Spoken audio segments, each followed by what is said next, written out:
Hey, we're out here in western Oklahoma with Travis. We just walked in this field doing a little bit of Virginia bag as well as deer. Now, we've already done this twice, so I pretty much predict what's going to happen. But this field had been CRP for 40 years, you said? Yeah, probably 40 years. And you got it, and kind of just to what people do in this part of the world, you disc it a couple times, right? First thing we did. First thing you did, get that disc out, man. Do some recreational discing, kind of therapy. Well, I kind of predicted what's going to happen, but grab us a big old clump of wheat. This is a wheat field, commercial wheat field, not a food plot. Pull us up a big old clump of wheat. And I'm going to say that about 4 or 5 inches deep, the roots are going to be sideways because that's where they hit the hard pan. See how tight that soil is? It's just hard to pull out. There we go.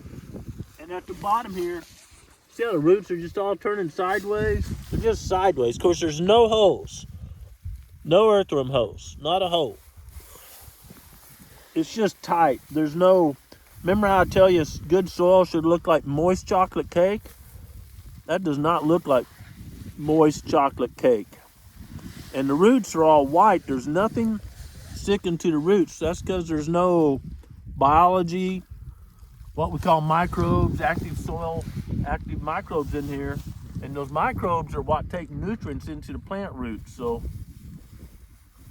a lot of synthetic fertilizer. You probably put fertilizer on here, I'm sure. Yeah. And we showed you before good soil will have pores. I keep breaking this apart, but there's not a beetle hoe or an earthworm hoe.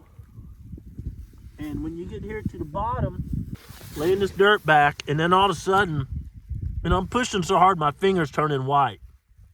On top, look at that, it just goes in. And that's where you disc, right? A disc, everyone says, oh, I'm going to loosen my soil with discing. I'm going to loosen my soil with discing. And it did about, what do you think, 4 or 5 inches deep? Yeah, about 4 or 5 inches.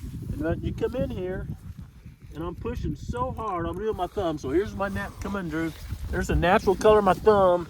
And I get in here, and you can see it's turning white because it's just, I mean, I can't really dig. It's just hard as rock. But here, the top part got loosened up. So these plant roots are turning what we call J or sideways, and they can't get down there to the deeper moisture when it gets dry in the summer or the nutrients that are down there. They're making a living in about 4 or 5 inches instead of a deep soil profile. So we're going to turn this around. We're going to make this much more profitable as a farmer and attract a few more deer. I call that a win-win.